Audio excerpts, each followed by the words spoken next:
क्या है जीडीपी?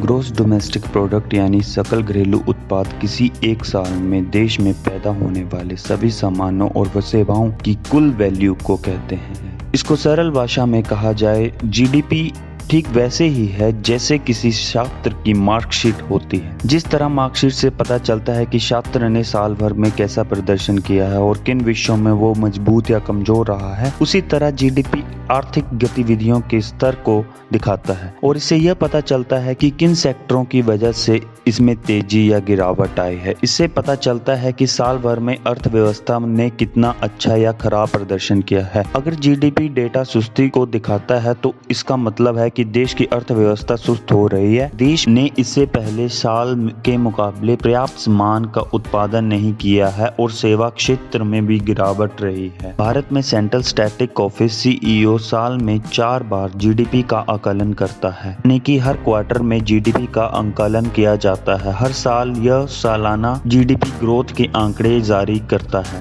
माना जाता है कि भारत जैसे कम और मिडिल क्लास फैमिली वाले देश के लिए हर साल अधिक जीडीपी ग्रोथ हासिल करना जरूरी है ताकि देश की बढ़ती आबादी की जरूरतों को पूरा किया जा सके। 4 मेजर कंपोनेंट से जीडीपी को काउंट किया जाता है। पहला consumption expenditure, second government expenditure, third investment expenditure and fourth one is export. GDP का आकलन नॉमिनल और रियल टर्म में होता है। नॉमिनल टर्म्स में ये सब वस्तुओं और सेवाओं की मौजूदा कीमतों पर वैल्यू है। जब किसी बेस ईयर के संबंध में महंगाई का सापेक्ष एडजस्ट किया जाता है तो हमें रियल जीडीपी मिलती है। रियल जीडीपी को हम आमतौर पर अर्थव्यवस्था की ग्रोथ के तौर पर मानते हैं। जीडीपी के डाटा को 8 सेक्टरों से इकट्ठा किया जाता है। इसमें farming, manufacturing, electricity, gas supply, mining, fishing, hotel, construction, communication, finance, real estate और इंश्योरेंस, बिजनेस सर्विसेज जैसी सेक्टर जुड़े हुए हैं।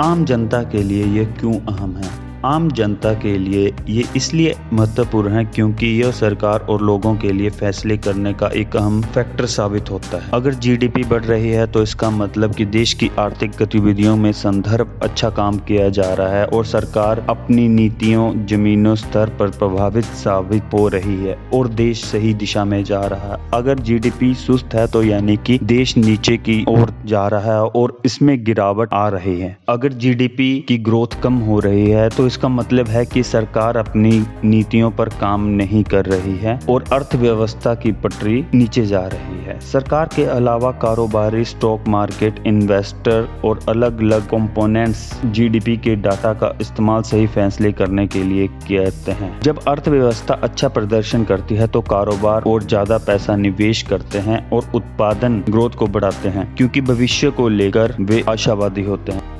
अगर जीडीपी नेगेटिव हो रही है तो इसका मतलब है सरकार को अपने कार्य करने के तरीकों में चेंजेस लाने चाहिए ताकि अर्थव्यवस्था को पटरी पर लाने के लिए मदद की जा सके। सरकार के अलावा कारोबारी, स्टॉक मार्केट, इन्वेस्टमेंट और अलग अलग नीति निर्धारक जीडीपी डाटा का इस्तेमाल सही फैसले करने में करते हैं। जब इकोनॉमी अच्छा प्रदर्शन करती है तो कारोबारी और ज्यादा पैसा निवेश करते हैं। जब जीडीपी के आंकड़े कमजोर होते हैं तो हर कोई अपना पैसा बचाने में लग जाता है। लोग कम पैसा खर्चते हैं और कम निवेश करते हैं। इससे आर्थिक ग्रोथ और सुस्त हो जाती है। ऐसे में सरकार से ज्यादा पैसा खर्चने की उम्मीद की जाती है। सरकार कारोबार और लोगों को अलग अलग स्कीमों के जरिए ज्यादा पैसा देती है ताकि वो इसके बदले में पैसा खर्च करें और इस तरह से आर्थिक ग्रोथ को बढ़ावा मिल सके। इसी तरह से नीति निर्धारक जीडीपी डाटा का इस्तेमाल अर्थव्यवस्था की मदद के लिए नीतियां बनाने में करते हैं। भविष्य की योजनाएं बनाने के लिए इसे एक पैमाने के तौर पर इस्तेमाल किया जाता है।